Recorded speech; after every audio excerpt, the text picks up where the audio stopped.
how we act is informative. And then if you represent how we act, that's informative. But the information came from how we act, not from the representation of how we act. And then you might think, well, how did we learn how to act? And the answer is, we've been trying to figure out how to do that for 3.5 billion years. There's lots of information encoded in our actions and in our social interactions, way more than we understand. So we're acting something out. We don't understand what it is, but we're doing our best to pull that information upward, partly by dreaming about it. That's what you're doing at night. You're trying to figure out what the hell you're up to. Well, you don't know because you don't know yourself in totality. How could you possibly know? Best you can do is dream yourself up and then speak yourself into some sort of articulated existence. It's just an approximation because whatever you are, rapidly supersedes whatever you think you are. That's why people constantly shock themselves, you know. If you were only what you thought of yourself, well, wouldn't life be simple? You'd know exactly what you were doing all the time, and you could even control your own behavior. Well, good luck with that. You can't do that for yourself, much less for other people. Part of the reason that the Bible is full of internal contradictions is for the same reason that a dream is full of internal contradictions. Is if you impose too much coherence on it, you start losing the... Look, imagine that you have a impressionist painting. Well, it's messy and the image emerges, and you might say, well, we could replace that with a nice clean line drawing, or even a sequence of stick figures, and get the basic point across. It's like, well, you would, but you'd lose the richness. The unarticulable richness would be lost in the premature attempt to bring logical closure to the phenomena. And so, in fact, we know already that that's maybe the difference between dreams and waking thought. So, waking thought sacrifices completeness for coherence, right? So, whereas dream thought sacrifices coherence for completeness. And that's not something I'm saying arbitrarily. This is something that has been thought through by people who've been thinking this sort of thing through for a long time. Precise thought excludes too much. And imprecise thought is not sufficiently coherent. So we do both. Precise thought, left hemisphere, linguistically mediated, sequential, logical. Incoherent but complete thought, imagistic, emotion-based, right hemisphere. The right hemisphere even has a more diffuse structure. It's like the right hemisphere is trying to get a picture of everything. Now, it's not going to be a very detailed picture because it's a picture of everything, full of contradictions. But at least it's a picture of everything. And the left says that's not good enough for precise action. And it's not. So we'll narrow that to precision, but we lose the richness. But you need both. So there's an interplay. Well, the documents that the Bible is composed of are half dream and half articulated thought. And they have the advantages of articulated thought and the advantages of the dream, but also the disadvantages of both. So to the degree that it's articulated, it's in a dogmatic box. To the degree that it's a dream, it's still incoherent. But the problem is you have to move through the entire world even though you don't know it in detail. So you need detailed knowledge where detailed knowledge is necessary, and you need vague but complete knowledge where that's necessary. It's a very uncomfortable balance, but we have to face everything even though we don't understand anything completely.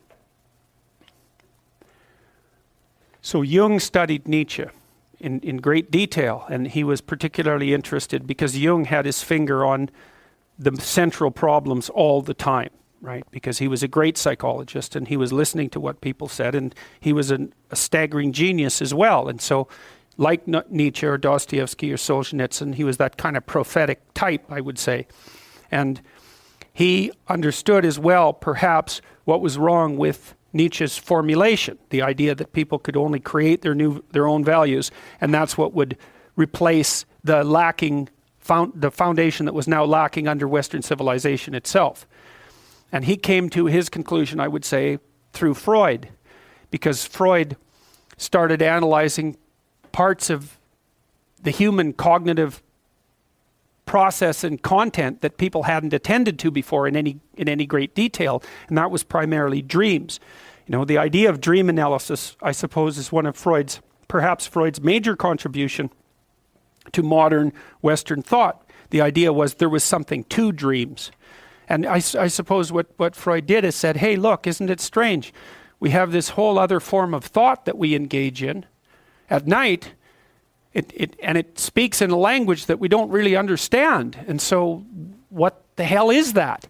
And you can say, and many modern people do, dreams are of no significance, or even that they're random processes, which is an absurd proposition, obviously, because whatever they are, they're obviously not random. So Freud's idea was that there was something in dreams that was informative.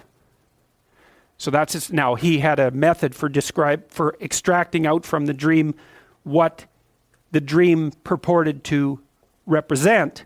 And he outlined that in great detail in The Interpretation of Dreams. And if you want to read one book by Freud, I would highly recommend that one. It's a very long book and it's very detailed, but Freud does an extraordinarily comprehensive analysis of the way that dreams work. Now he made because he had brought a theoretical framework to bear even on his investigation into dream structure, he concluded that dreams were essentially wish fulfillments. And that's where Jung and Freud disagreed. He also believed that the primary motivating factor of human beings was sexual. And now that's a tougher one to toss aside, because even if you're a Darwinian rather than a Freudian, you're going to obviously support the proposition that sexual motivation among any living creature is going to be one of the highest order motivations, because otherwise creatures don't reproduce and prevail over the long run. So the question is that the ultimate source of motivation? And in some sense, the answer to that has to be yes. Well, Freud wanted to make that in some ways the sole source of motivation. And I'm oversimplifying, and I hate to do that in relationship to Freud, because he was not a simple-minded character. Jung had a dream once, if I remember correctly, that Freud and Jung were excavating a basement. And so Freud had already discovered the basement, let's say, so that would be the unconscious structure of the psyche.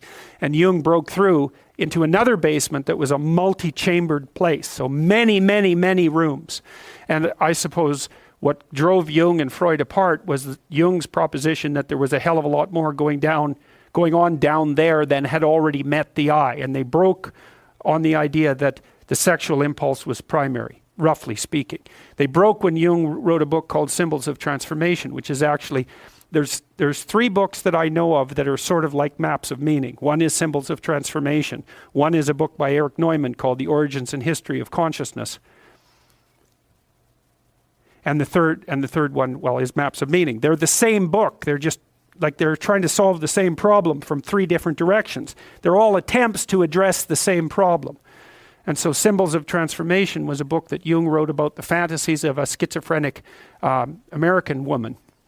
And he was trying to relate her fantasies to these old mythological ideas. And Jung's idea, essentially, and this is an idea that was shared by people like Piaget, so we're not going to say that Jung or Freud just pulled this idea out of the air, was that the birthplace of mythology and literature, for that matter, was the dream.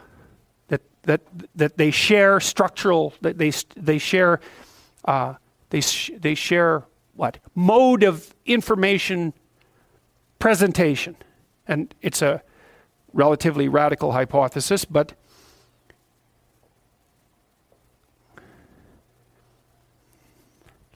given that they both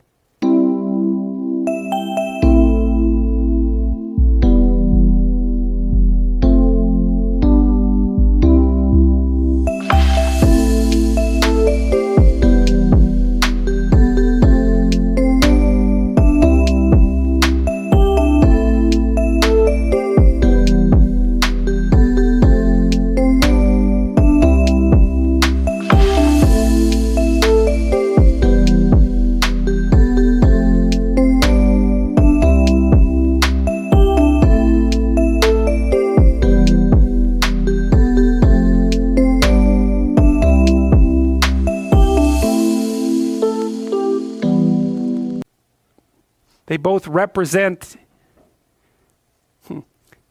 dreams and mythological representations share an essentially narrative structure, and they use they're literary-like. You know, I mean, it's not so unreasonable to notice that a dream at night is like the movie that you play in your head.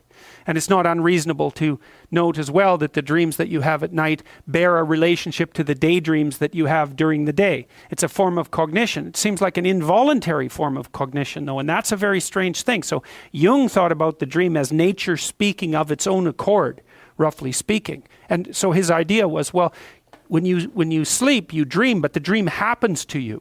It's not something that you create the way that, and you don't even think about creating it. Because I might say, well, what are you thinking about? And you'll say, I'm thinking about whatever it is. And you'll take credit in some sense for thinking that because it seems like a voluntary activity.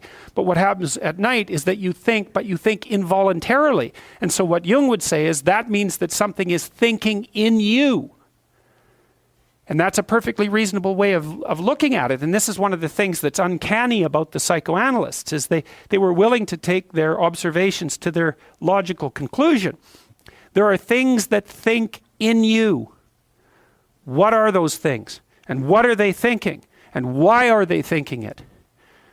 Now, if you do dream analysis, and this is a tricky thing, because who's to say if your damn analysis is correct, right? It's very difficult to understand that. If you do dream analysis with someone, you generally have them lay out their dream.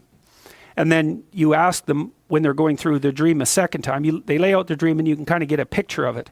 And then they lay out their dream a second time, and as they go through it, every time they mention a detail or a character, you ask them what that reminds them of. And the hypothesis is that the dream is presenting an image or an idea that's associated with a network of ideas, and that if you can expand on the network of ideas as you go through the dream, you can elaborate on the dream, you can expand it upwards, and you can start to see what it might be attempting to put forward. Now, Freud's idea was that the dream knew what it was doing, but that its content was being suppressed and oppressed by an internal censor. So the dream had to be sneaky about what it was saying because it was going to deliver a message that the person didn't want to hear. And that was tied up with his idea of repression. But that's not Jung's idea.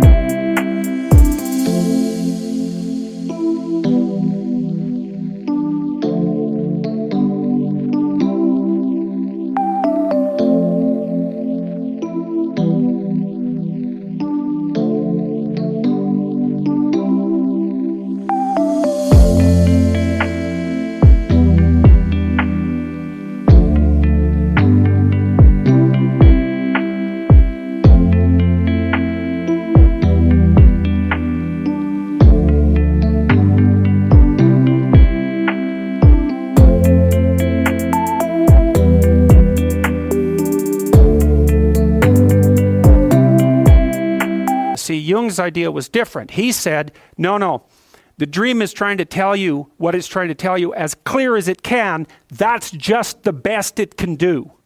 And so you could think of the dream, and this is, I believe, the right way to think about it. The dream is the birthplace of thought, the same way that artists are the birthplace of culture.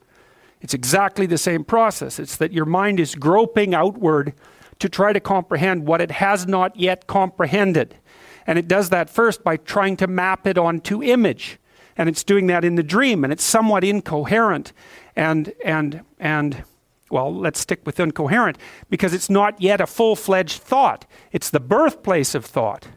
It's a fantasy about what might be.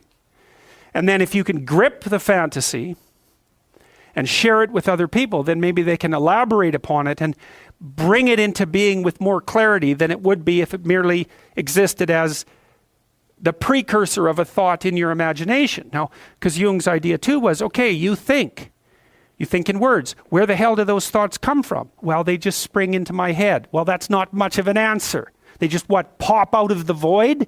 Is there some sort of precursor to the development of the ideas? Is there a developmental pathway?